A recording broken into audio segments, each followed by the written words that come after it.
There's something happening inside you when you see a dog across the street, and you already know what it is. That pull, that almost embarrassing urge to cross traffic just to pet a stranger's golden retriever. And if you've ever contemplated that, then this video is specifically about you.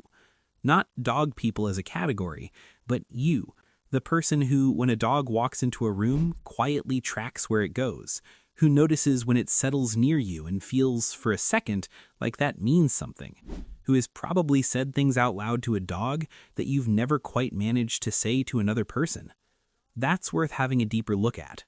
So let's start somewhere you might not expect for a video about dogs. Yourself. Specifically, what you were like before you ever loved one. People who form deep attachments to dogs tend to share something in their emotional history, and it's not that they had a perfect childhood with a loyal golden by the fireplace. It's almost the opposite, really. Attachment researchers have long observed that people who seek out non-judgmental relationships, and dogs are practically incapable of judging you, often grew up in environments where love felt conditional, and affection came with fine print, where you had to earn the room you were standing in. Now, that's not a universal rule, and it's not a diagnosis. It's a pattern that keeps showing up, quietly, in the background of a lot of people who love animals with an unusual intensity. A dog doesn't do that. A dog has never once looked at you and thought you could be doing better. And somewhere in your nervous system, that registers as something close to sacred. Now, where most videos would say something like, "But it goes even deeper than that," I'm not going to do that, because actually, for a lot of people, the surface level is already enough. You don't need a traumatic backstory to love dogs with your whole chest. Sometimes you just do. And the psychology of that, the people who love dogs without a wound underneath it, is actually quite profound. Because those people love with an unusual kind of openness. Think about what it actually takes to commit to a dog fully. You're not entering that relationship blindly. You understand the terms, you know the lifespan, and you say yes anyway. And somewhere in that agreement, you end up with something rare. A best friend who asks for almost nothing and gives back everything. There's something in certain people that doesn't shrink from loving something temporary, that actually leans in. Some people do it 4 or 5 times across a lifetime, each dog distinct, each one loved completely on their own terms. It's a form of courage most people don't even have a name for. And what's interesting is that research on pet attachment doesn't paint a single clean picture of who bonds most deeply with dogs.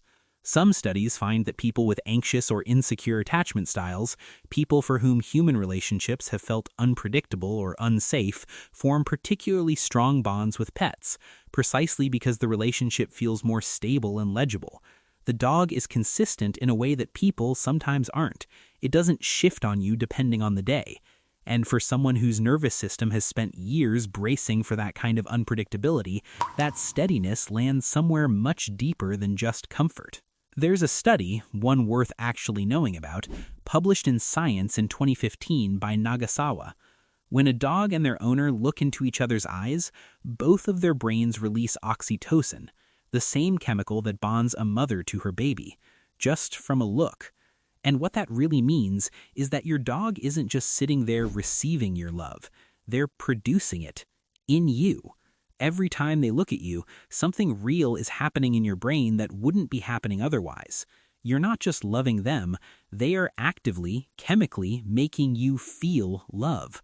That's more than poetic if you ask me. Dog people tend to be unusually good at reading nonverbal cues, and that's not a coincidence.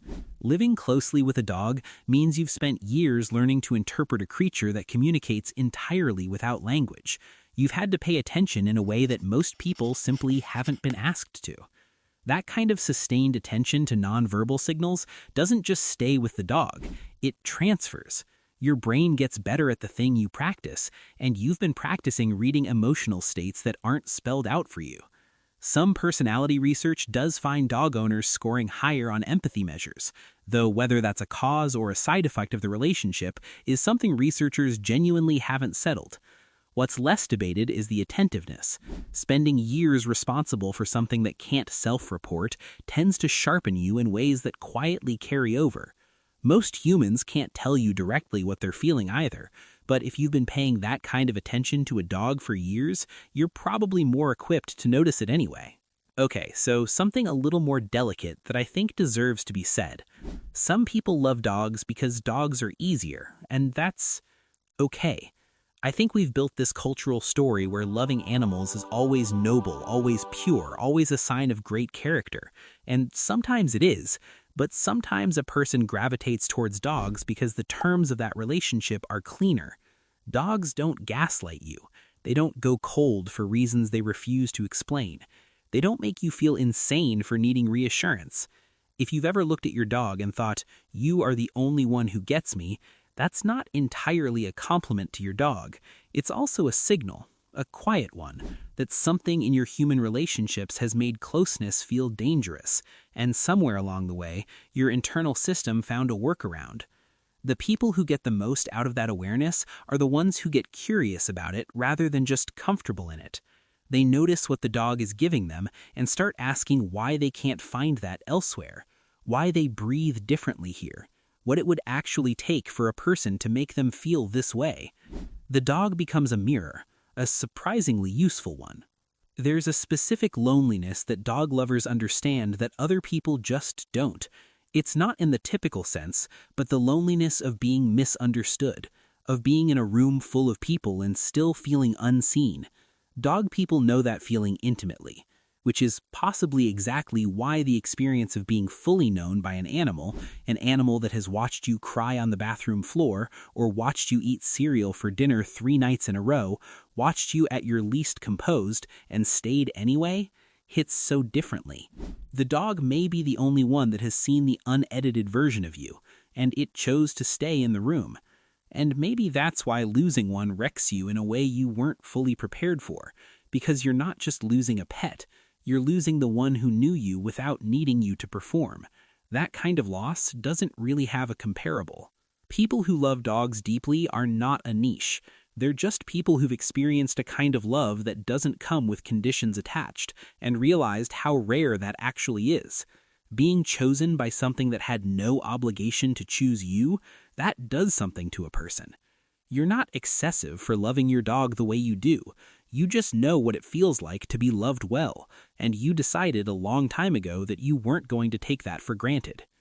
If you're interested in exploring some of my explanations further, I've put together a collection of books that dive deeper into psychology, human behavior, and independent thinking.